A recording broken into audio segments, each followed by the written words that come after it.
Hello everyone, welcome to अर्क academy.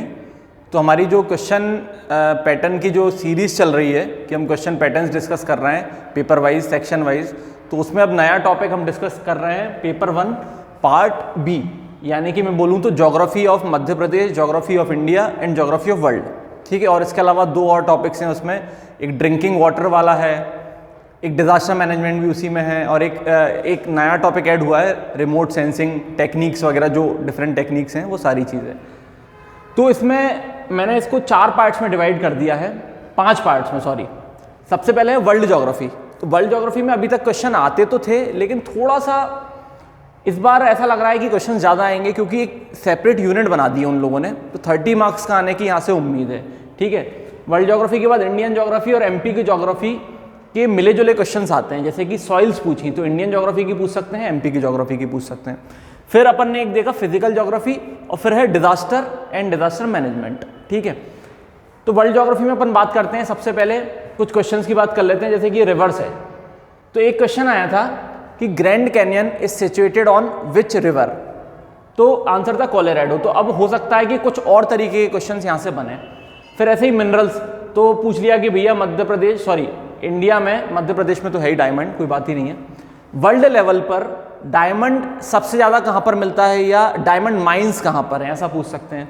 फिर एक बार क्वेश्चन आया था Kirkuk is famous for which economic activity, यानी कि वो इंडस्ट्रीज से लिंक करके क्वेश्चन आया था।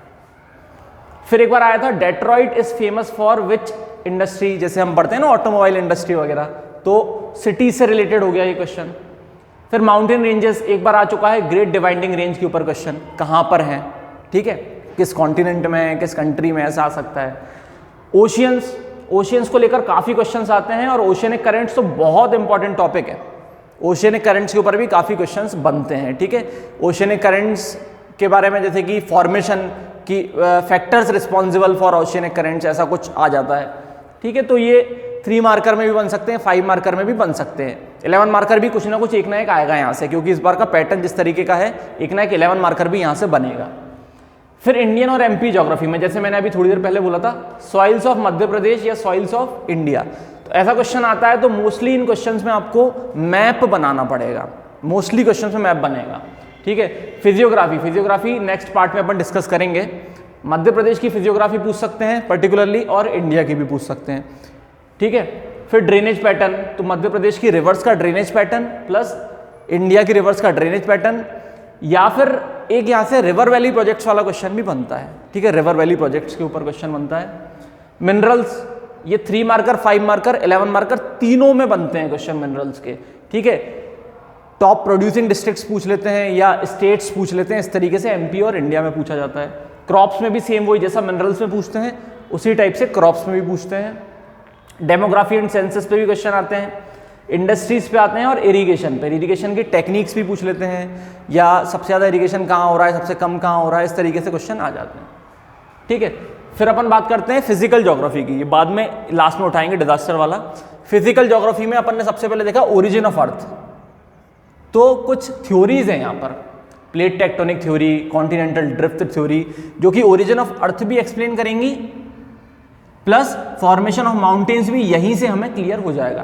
तो हमें इस पर क्वेश्चन आ चुके हैं, प्लेट टेक्टोनिक थ्योरी हुई, कॉन्टिनेंटल ड्रिफ्ट थ्योरी हुई। 5 मार्कर और 11 मार्कर दोनों बन सकते हैं। 3 मार्कर बनना थोड़ा सा मतलब पॉसिबल नहीं है। ये आ सकता है कि प्लेट टेक्टोनिक थ्योरी किसने दी, या इस तरीके से आ सकता है, नेम आ सकता है 3 मार्कर में। फिर कुछ वेदर फिनोमिनन की बात कर लेते हैं। वेदर फिनोमिनन में मैंने बताया है रेनफॉल, तो रेनफॉल पे जैसे क्वेश्चन आए, एक क्वेश्चन मुझे याद आता है types of rainfall, orographic, cyclonic, इस तरीके से पढ़ते हैं ना अपन, तो उसको समझाना पड़ेगा आपको। प्लस एक बार क्वेश्चन आया था inversion of rainfall, inversion of rainfall आपको एक्सप्लेन करना था कि what is inversion of rainfall. फिर अल नीनो, ला नीना, इन पे क्वेश्चन बनते हैं, वेदर फिनोमेनन ही है। जेट स्ट्रीम्स पे काफ़ी बार क्वेश्चन आ चुके हैं कि एक्सप्लेन जेट स्ट्रीम्स, या इनके कॉजेज क्या हैं, इस तरीके से क्वेश्चन आ जाते हैं कि क्यों होती हैं जेट स्ट्रीम्स। फिर ये लैटिट्यूड्स एंड लॉन्गिट्यूड्स मैंने लिख दिया है, इसका यहाँ पर मतलब है इमेजिनरी लाइंस। ठीक है, तो लैटिट्यूड्स लॉन्गिट्यूड्स में एक बार जैसे हॉर्स लैटिट्यूड्स के ऊपर क्वेश्चन आया था 3 मार्क्स में, डोल ड्रम के ऊपर आ चुका है, प्राइम मेरिडियन के ऊपर आ चुका है, इंटरनेशनल डेट लाइन के ऊपर आ चुका है। ठीक है, तो इस पे क्वेश्चन बन सकते हैं। फिर लास्ट का हमारा टॉपिक है डिजास्टर एंड डिजास्टर मैनेजमेंट, तो मैंने अकेला डिजास्टर लिख दिया है। कॉजेज ऑफ डिजास्टर कि क्यों होते हैं डिजास्टर, टाइप्स ऑफ डिजास्टर, है ना। एक क्वेश्चन बहुत फ्रीक्वेंटली आया है कि difference between disaster and hazard, है ना, वो आया है। तो टाइप्स में हम काफ़ी चीज़ें कर सकते हैं। डिजास्टर होता है तो उसको मैनेज कैसे करेंगे, रिहैब वगैरह, रिलीफ, मिटिगेशन, ये सारी चीज़ें डिजास्टर मैनेजमेंट एक साइकिल रहती है ना पूरी, उसको यहाँ पर अपन कर सकते हैं। और फिर इनसे रिलेटेड गवर्नमेंट की कोई स्कीम्स चल रही हैं तो वो भी हम यहाँ पर बता सकते हैं, ठीक है, प्रोग्राम्स एंड स्कीम्स। एक और चीज़ प्रोग्राम्स मुझे याद आई, इरिगेशन में भी कुछ प्रोग्राम्स होते हैं, जैसे बलराम ताल योजना पर क्वेश्चन आया था, और कोई ऐसा जलाभिषेक अभियान अभी चल रहा है तो उस पर आ सकता है, अटल भूजल योजना, तो ये सारे इरिगेशन के पार्ट हो जाएंगे, ठीक है, तो उस पर क्वेश्चन आने की संभावना है। अब कुछ एक दूसरा पर्सपेक्टिव डिस्कस कर लेते हैं।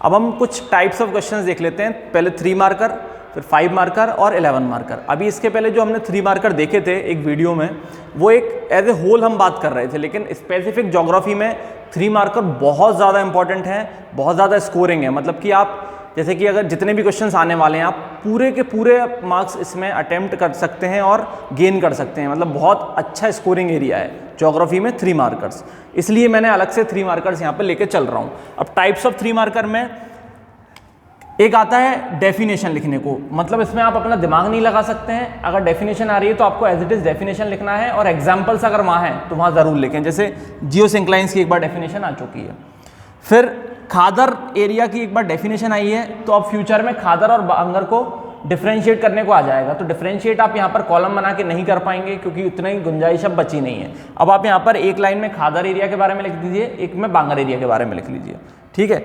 अब उसके बाद अपन बात करते हैं लोकेशन बेस्ड क्वेश्चंस। ये बहुत इंपॉर्टेंट हैं, अगर मैप आप बहुत अच्छे से देख रहे हैं तो आपसे ये इजीली बन जाएंगे। जैसे क्वेश्चन आया था ग्रेट बैरियर रीफ की लोकेशन बताइए, आपको कुछ नहीं करना है, लोकेशन लिखना है केवल। हॉर्स लैटिट्यूड्स की लोकेशन भी आ चुकी है, ठीक है। States on Tropic of Cancer, Tropic of Cancer किस किस स्टेट से पास हो रहा है अभी मैंने आपको बताया था, लैटिट्यूड्स लॉन्गिट्यूड्स वाली बात, तो ये आ गया लोकेशन बेस्ड क्वेश्चन। फिर सुपरलेटिव्स की बात कर लेते हैं। सुपरलेटिव्स यानी कि highest peak of India, highest peak of MP या हाईएस्ट पीक ऑफ वर्ल्ड, कुछ भी पूछ सकते हैं, वहाँ पर आप हाईएस्ट पीक लिख सकते हैं प्लस उसकी हाइट भी लिख सकते हैं। तो ये हो गया सुपरलेटिव्स वाले क्वेश्चन। लॉन्गेस्ट रिवर एमपी की पूछ ली या इंडिया की पूछ ली, इस तरीके से आ सकता है। अभी तक तो नहीं देखा है लेकिन आ सकता है फ्यूचर में। ये बहुत ज़्यादा आने वाले क्वेश्चन से बहुत ज़्यादा हर पेपर में आपको एक ना एक क्वेश्चन 100% आपको मिलता ही मिलता है। टॉप 3 जैसे कि सोयाबीन, ये क्रॉप्स वाला हो गया, टॉप 3 सोयाबीन प्रोड्यूसर्स या प्रोड्यूसिंग स्टेट्स ऑफ इंडिया, या एमपी की डिस्ट्रिक्ट्स भी पूछ सकते हैं। मैंगनीज प्रोड्यूसिंग डिस्ट्रिक्ट्स भी पूछ सकते हैं और स्टेट्स भी पूछ सकते हैं। सेम कॉपर प्रोड्यूसिंग स्टेट्स अभी इस बार 2020 मेंस में आई थी, सॉरी 2019 मेंस में आई थी इस बार, 2020 तो अभी हुआ ही नहीं है। लिटरेसी रेट, मध्य प्रदेश की ऐसी 3 डिस्ट्रिक्ट्स बताइए जिसमें लिटरेसी रेट सबसे ज़्यादा है। एक बार पीएससी ने शायद टॉप 10 डिस्ट्रिक्ट्स भी पूछ ली थी डेमोग्राफी सेंसस को लेके, तो टॉप 10 भी याद कर सकते हैं आप लोग, ठीक है। अब अपन कुछ 5 मार्कर्स, ये 3 मार्कर में अपन ने कुछ एग्जाम्पल्स ही देखे हैं, केवल लिख के नहीं देख रहे हैं। 5 मार्कर से एक आध मॉडल आंसर डिस्कस कर लेते हैं। अब एक 5 मार्कर के टाइप देख लेते हैं। 2 मैंने एक फिजियोग्राफी वाला लेके आया हूँ। तो फिजियोग्राफी में सबसे पहले अपन देखते हैं इंडिया की और फिर देखेंगे एमपी की। एमपी को थोड़ा डिटेल में डिस्कस कर लेंगे क्योंकि एमपी के क्वेश्चन थोड़े से ज़्यादा आते हैं। अब इंडिया में अगर बात करें तो एक क्वेश्चन बहुत प्रोमिनेंट वेस्टर्न घाट्स और ईस्टर्न घाट्स की फिजियोग्राफी समझाने को आ सकती है। तो आपको यहाँ पर मैप बनाना पड़ेगा, इसमें मैप की ज़रूरत नहीं है, यहाँ बनाना पड़ेगा। ये वेस्टर्न घाट्स वाला एरिया है और ये ईस्टर्न घाट्स वाला एरिया है। अब ये जो पॉइंट्स लिखे हुए हैं ना, सेम पॉइंट्स यहाँ भी चलेंगे, तो अपन ये पॉइंट्स को यहाँ पर डिस्कस कर लेते हैं। आप इसके हिसाब से अपने अकॉर्डिंग कर लेना। एमपी में मान के चलो एक क्वेश्चन आता है मालवा प्लेट्यू के बारे में लिखने को, मतलब कि फिजियोग्राफी समझाने को आई मालवा प्लेट्यू की। एक एग्जाम्पल लेके चल रहे हैं, जितने भी डिवीजन्स हैं मध्य प्रदेश के ज्योग्राफिक डिवीजन, सारे आपको आप नोट्स प्रिपेयर कर सकते हैं सबके ऊपर। इन पॉइंट्स को जनरली आपको कवर करना होगा। जैसे लोकेशन पूछी, मतलब लोकेशन हम लिखेंगे, पहला पॉइंट हम लोकेशन लिख सकते हैं with respect to Madhya Pradesh, है ना, कि मध्य प्रदेश के रिस्पेक्ट में कहाँ पर है। अगर लैटिट्यूड्स लॉन्गिट्यूड्स आपको पता है तो वेल एंड गुड, कोई बात ही नहीं है, वो लिख लीजिए। लेकिन अगर नहीं पता है तो लोकेशन बता सकते हैं कि मध्य प्रदेश के वेस्ट साइड में है, कौन से 2 प्लेट्यूज के बीच में या हिल्स के बीच में सैंडविच्ड है, ऐसा कुछ आप लिख सकते हैं। फॉर्मेशन, जैसे कि हम सभी लोग जानते हैं कि वॉल्केनिक फॉर्मेशन है इसका, है ना, वॉल्केनिक इरप्शन के थ्रू मालवा प्लेट्यू बना है। अगर किसी प्लेट्यू के बारे में इतना पता है तो लिख सकते हैं, नहीं तो कोई बात नहीं है, जितना पता है वो लिखना है। एलिवेशन कैसा है, फ्लैट है, अनड्यूलेटेड है, इस तरीके से, है ना, लिख सकते हैं। तो एलिवेशन के बारे में लिखेंगे तो हाईएस्ट पीक भी मेंशन कर देना, जैसे कि यहाँ पर कुछ पीक्स हैं, आप लोगों ने सुना होगा, सिगार पीक हाईएस्ट पीक बोलते हैं। एक हम यहाँ पर जाना पाओ, है ना, जाना पाओ के बारे में हम पढ़ते हैं, कुछ एक बहुत फेमस रिवर ओरिजिनेट होती है यहाँ से। तो एलिवेशन में पीक्स के बारे में लिख सकते हैं विथ हाईएस्ट पीक। अगर इसकी हाइट पता है तो वो भी मेंशन कर सकते हैं, नहीं पता है तो ऐसे घबराने की बात कोई नहीं है। सॉइल्स, कौन कौन सी सॉइल्स हैं, अब जैसे वॉल्केनिक ओरिजिन है इसका तो ऑब्वियस सी बात है ब्लैक कॉटन सॉइल यहाँ पे मिलती है। मिनरल्स की बात करें तो एज सच कोई बहुत फेमस मिनरल आपको देखने को नहीं मिलेगा यहाँ पर, ठीक है, लेकिन अगर कोई मिनरल है तो आप ज़रूर उसको मेंशन कर सकते हैं। प्लस यहाँ पर रिवर्स आप लिख देंगे कि भैया अभी मैंने थोड़ी देर पहले ही बोला आपसे, एक तो यहाँ से बहुत famous river Chambal river originate होती है, एक शिप्रा रिवर ओरिजिनेट होती है, तो आप दो रिवर्स के बारे में ऐसा लिख सकते हैं, या कोई और दूसरी तीसरी रिवर आपको देखने को मिल रही है या इंपॉर्टेंट है तो आप लिख सकते हैं, अगर कुछ नहीं मिल रहा है तो। लेकिन चंबल और शिप्रा के बारे में आपको यहाँ पे लिखना ही लिखना है। और एक और चीज़, यहाँ पर आप डिस्ट्रिक्ट्स भी मेंशन कर सकते हैं, डिस्ट्रिक्ट्स कि मालवा प्लेट्यू में कौन कौन सी डिस्ट्रिक्ट्स आती हैं, चाहे तो आप लिख सकते हैं, ठीक है। अब मैं एक 11 मार्कर क्वेश्चन लेके आया हूँ आप लोगों के लिए, geographical distribution of tribes in Madhya Pradesh. ये एक ऐसा टॉपिक है 11 मार्कर जिसमें काफ़ी क्वेश्चंस फ्रेम हो सकते हैं, जैसे मध्य प्रदेश का ड्रेनेज पैटर्न समझाने को बोल सकते हैं। अब ये क्वेश्चन 5 मार्कर में हमने देखा था, उसमें फिजियोग्राफी हमने मालवा की देखी, ऐसा हो सकता है कि पूरा एमपी की फिजियोग्राफी पूछ लें वो लोग कि एमपी की फिजियोग्राफी समझाइए, तो वो 11 मार्कर बन जाएगा। तो मैंने सोचा कि 11 मार्कर में हम मैप बेस्ड क्वेश्चन लेके आते हैं। तो ट्राइब्स में देखो 2-3 तरीके हैं लिखने के, एक इंट्रोडक्शन से स्टार्ट करके फिर सीधे मैप बना सकते हैं और फिर इन पॉइंट्स को इंक्लूड कर सकते हैं, या फिर आप चाहें तो मैप को लास्ट में भी बना सकते हैं, कोई बात नहीं है, लेकिन इनिशियली बनाएंगे तो ज़्यादा अच्छा रहेगा, एक अच्छा इम्पैक्ट पड़ेगा। तो कुछ एक ट्राइब्स लिखी हैं, सारी ट्राइब्स यहाँ पर लिखी नहीं है मैंने, जैसे सहरिया ट्राइब, पारधी, बंजारा, भील, कोरकू, इस तरीके से लिख दी हैं। अब हर एक ट्राइब के बारे में क्या लिखना है हमें, लोकेशन। लोकेशन में पहले ज्योग्राफिकल लोकेशन लिखेंगे, जैसे Sahariya tribe central India plateau का पार्ट है फॉर एग्जाम्पल, ये तो लिख दिया मैंने लोकेशन में। प्लस यहाँ पर डिस्ट्रिक्ट्स भी लिखना है कि भिंड, मुरैना, श्योपुर वाले एरिया में, ग्वालियर वाले एरिया में सहरिया ट्राइब हमें देखने को मिलती है। या डिवीजन वाइज भी लिख सकते हैं कि चंबल डिवीजन में है Sahariya tribe plus Gwalior division में सहरिया ट्राइब, ऐसा लिख सकते हैं। फिर सहरिया ट्राइब की बात करें तो ऑक्यूपेशन क्या करते हैं, तो मेडिसिनल हर्ब्स वाला ऑक्यूपेशन होता है, कुछ लोग खेती करते हैं इस तरीके से। अगर इनकी कोई स्पेसिफिक खेती है, जैसे कि यहाँ पर हमें मिलेगी भील ट्राइब की चिमाता खेती हमको मिलेगी, तो हम वो लिख सकते हैं, स्पेसिफिक कोई ऑक्यूपेशन या फार्मिंग का नाम है इनका, कल्टीवेशन का नाम है, तो वो लिख सकते हैं।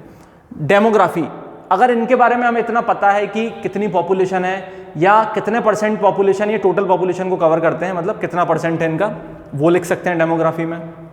प्लेस ऑफ रेसिडेंस, ये सबकी नहीं मिलेगी प्लेस ऑफ रेसिडेंस, जैसे सहरिया ट्राइब की मिलेगी सहराना, प्लेस ऑफ रेसिडेंस पूरा एरिया सहराना कहते हैं, ठीक है। या किसी ये जैसे भील ट्राइब के हाउस को हम, या प्लेस ऑफ रेसिडेंस को तो फालिया कहते हैं और हाउस को कू कहते हैं, कू, तो ये लिख सकते हैं, ठीक है। अब ये बात हो गई मेरी ज्योग्राफिकल डिस्ट्रीब्यूशन की, लेकिन हम इनको मेनली ट्राइब्स को कल्चरल इंपॉर्टेंस की वजह से ज़्यादा जानते हैं। अब यहाँ पूछा ज्योग्राफिकल इंपॉर्टेंस है, लेकिन एक पॉइंट आप ऐड कर सकते हो, कोई दिक्कत नहीं है, एक्स्ट्रा पॉइंट रहेगा। कल्चरल इंपॉर्टेंस में इनकी कुछ मैरिज ट्रेडिशंस, कस्टम्स आ सकते हैं, कुछ डेथ रिलेटेड ट्रेडिशंस आ सकते हैं, कोई डांस आ सकता है, कोई फेस्टिवल आ सकता है, जैसे भगोरिया फेस्टिवल बहुत फेमस है भील ट्राइब का, ठीक है।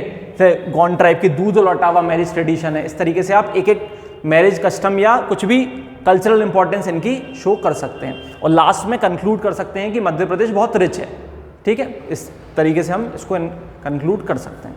Thank you.